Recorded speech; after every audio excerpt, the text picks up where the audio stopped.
మీ అందరికీ నా వందనాలు. దశలోనికి రాసిన మొదటి పత్రిక 4వ అధ్యాయము 12వ వచనం చదువుకుందాం. మీకేమీ కొదువ లేకున్నట్లు మేము మీకు ఆజ్ఞాపించిన ప్రకారము మీరు పనుల జోలికి పోక మీ సొంత కార్యములను జరుపుకున్నట్టు మీ చేతులతో పనిచేయడం ఎందును ఆశ కలిగి ఉండవలనని మిమ్మల్ని హెచ్చరించుచున్నాను. దేవుడి ప్రేమ అంటే ఈ లోకంలో ప్రతి ఒక్క మనిషి కష్టపడి పని చేయాల్సిందే. పని చేయకపోతే మన అవసరాలు మన అక్కర్లు తీర్చుకోలేము. స్త్రీలైనా కానీ పురుషులైనా కానీ ప్రతి ఒక్క మనిషి కష్టపడి పని చేయాల్సిందే. స్త్రీ కష్టపడి పని చేయకపోయినా కానీ ఇంట్లో పని జరగదు. పురుషుడు కష్టపడి పని చేయకపోయినా కానీ మన అవసరాలు మన అక్కర్లు తీర్చుకోలేని స్థితిలో ఉండే వారంగా ఉంటాం. లోకంలో పుట్టిన ప్రతి ఒక్క మనిషి కష్టపడి పని చేయాల్సిందే. కష్టపడి పని చేస్తేనే మన అవసరాలు మన అక్కర్లు తీర్చుకోగలుగుతాం. లేకపోతే మన అవసరాలు మన అక్కర్లు తీర్చుకోలేని స్థితిలో ఉండే వారంగా ఉంటాం. ఇంట్లో స్త్రీ కష్టపడి పని చేయకపోయినా కానీ పురుషుడు కష్టపడి పని చేయకపోయినా కానీ మన అవసరాలు మన అక్కర్లు తీర్చుకోలేని స్థితిలో ఉండే వారంగా ఉంటాం. దేవుడు అంటాడు, ఈ లోకంలో అనేక రకమైన పనులు ఉంటాయి. అనేక రకమైన పనులు చేసే వారంగా ఉంటాం. ఆ పని చేసేటప్పుడు మనం ఏ ప్లేసుల్లో అయితే పని చేస్తామో ఆ ప్లేసుల్లో దేవునికి మహిమకరంగా మనం జీవించే వారంగా ఉండాలి అని చెప్తున్న దేవుడు. కొన్నిసార్లు మనం అనేక రకమైన పనులు చేసే వారంగా ఉంటాం. డాక్టర్లు కానీ, ఇంజనీర్లు కానీ, బ్యాంక్ మేనేజర్లు కానీ, వ్యవసాయం కానీ, కూలి పని కానీ రకరకాల పనులు చేసే వారంగా ఉంటాం. అనేక రకమైన వర్కుల్లో జాబుల్లో పనిచేసే వారంగా ఉంటాం. ఆ పనులు చేసేటప్పుడు ఆ ప్లేసుల్లో మనం అనేక మంది వ్యక్తులకు మనకు దేవునికి అవమానకరంగా జీవించే వారంగా ఉంటాం.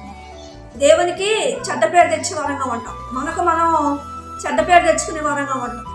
ఇతరులని చెడగొట్టే వారంగా ఉంటాం. మన క్రియల ద్వారా, మన తలంపుల ద్వారా, మన చూపుల ద్వారా, మన మాటల ద్వారా, మన దేహం ద్వారా, మనం చేసే చెడు పనుల ద్వారా అక్కడ ప్లేసుల్లో అనేక మందిని చెడగొట్టే వారంగా ఉంటాం. అనేక మందిని పాడు చేసే వారంగా ఉంటాం. మనల్ని మనం పాడు చేసుకునే వారంగా ఉంటాం. అక్కడ దేవునికి అవమానకరంగా జీవించే వారంగా ఉంటాం. మనం ఎక్కడైనా ఏ ప్లేస్లో వర్క్ చేసినా కానీ పని చేసినా కానీ ఆ ప్లేస్లో మనకు మనం మహిమ తెచ్చుకునే విధంగా, దేవునికి మహిమ తెచ్చుకునే విధంగా, ఇతరులని పాడు చేయకుండా ఆ పనిని జాగ్రత్తగా నిర్వర్తించే వారంగా ఉండాలి అని చెప్తున్న దేవుడు. మనం ఈ లోకంలోని అనేక రకమైన పనులు చేసి ఆ పనుల ద్వారా దేవునికి అవమానకరంగా జీవించే వారంగా ఉంటాం. మనకే మనం చెడ్డ పేరు తెచ్చుకునే వారంగా ఉంటాం. మన జీవితాలను నాశనం చేసుకునే వారంగా ఉంటాం.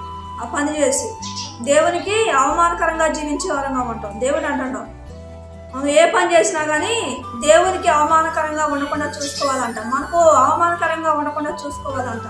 ఈ లోకంలో ప్రతి ఒక్క మనిషి కష్టపడి పని చేయాల్సింది. పని చేయకపోతే ఎవరు కూడా మన అవసరాలు అక్కర్లు తీర్చుకోలేని స్థితిలో ఉండేవారుగా ఉంటారు. అందుకే దేవుడు అంటాడు, ఏ పని చేసినా కానీ ఆ పని ద్వారా దేవునికి మహిమ తెచ్చే వారంగా ఉండాలంట. మన తలంపుల ద్వారా, ఆలోచనల ద్వారా, చూపుల ద్వారా, మాటల ద్వారా, క్రియల ద్వారా, దేహం ద్వారా మనం ఆ పనిని దేవునికి ఇష్టమైన రీతిలో ఆ పనిని నిర్వర్తించి మనకి మహిమ తెచ్చుకునే వారంగా ఉండాలంట. ఇతరులకి ఇబ్బందికరంగా ఉండకుండా ఉండాలి అంట. దేవునికి మహిమకరంగా జీవించాలంట. అక్కడ ఆ ప్లేసులో చెడ్డ పేరు తెచ్చుకోకుండా ఉండేవారంగా ఉండాలి అని చెప్తున్న దేవుడు. మనం ఈ లోకంలో అనేక రకమైన పనులు చేస్తాం కానీ చెడ్డ పేరు తెచ్చుకునే వారంగా ఉంటాం. డాక్టర్లు అయినా కానీ, ఇంజనీర్లు అయినా కానీ, బ్యాంక్ మేనేజర్లు అయినా కానీ, వ్యవసాయం అయినా కానీ, కూలి పని అయినా కానీ రకరకాల పనుల్లో పనిచేసే వారంగా ఉంటాం. రకరకాల వర్కుల్లో పనిచేసే వారంగా ఉంటాం. పని చేస్తాం కానీ ఆ ప్లేసుల్లో చెడ్డ పేరు తెచ్చుకునే వారంగా ఉంటాం. మనకై మనం చెడ్డ పేరు తెచ్చుకునే వారంగా ఉంటాం. దేవునికి అవమానకరంగా జీవించే వారంగా ఉంటాం. ఇతరులకు అవమానకరంగా జీవించే వారంగా ఉంటాం. కుటుంబ సభ్యులకు, బంధువులకు, స్నేహితులకు, ఇరుగు పొరుగు వారికి అవమానకరంగా జీవించే వారంగా ఉంటాం. మనకై మనం చెడ్డ పేరు తెచ్చుకొని మనం ఆ ప్లేసులో అవమానకరంగా జీవించి, దేవునికి అవమానకరంగా జీవించి, ఇతరులకు అవమానకరంగా జీవించి మనం దేవుని మీద నిందలు మోపేవారంగా ఉంటాం.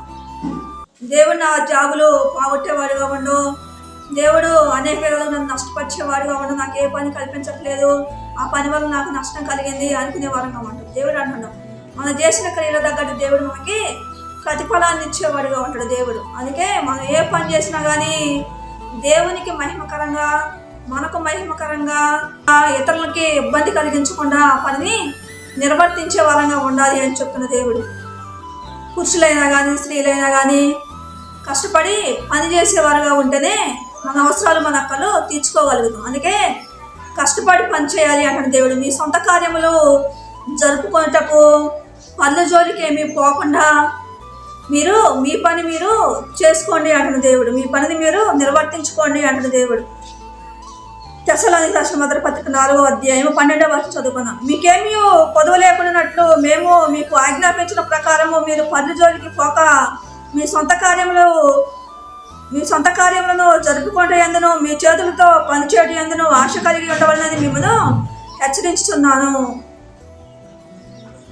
దేవుడు ఎక్కడేమంటే ప్రతి ఒక్క మనిషి కష్టపడి పని చేయాలి అంటాడు దేవుడు. ఆ పని ద్వారా దేవునికి మహిమ తెచ్చే వారంగా ఉండాలంట.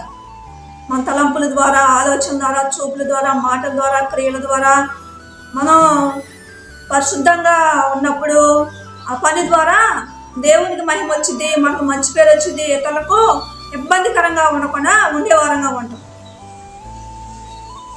మన తలంపులు మంచిగా లేకపోతే, ఆలోచన మంచిగా లేకపోతే, చూపులు మంచిగా లేకపోతే, మాటలు మంచిగా లేకపోతే, మన క్రియలు మంచిగా లేకపోతే మనకే మనం ఆ ప్లేసుల్లో ఆ పని చేసి చెడ్డ పేరు తెచ్చుకునే వారంగా ఉంటాం. ఇతరులకు ఇబ్బందికరంగా జీవించే వారంగా ఉంటాం. దేవునికి అవమానాన్ని తెచ్చే వారంగా ఉంటాం. దేవుడు అంటాడు నా మనసు మంచిది కాదు అంటే దేవుడు. అలా ప్రవర్తించే వారంగా ఉంటే మనం మార్చుకునే వారంగా ఉండాలి అని చెప్తున్న దేవుడు. దేవుడి కొద్ది మాటలు దీవించును గాక. ఆమేన్.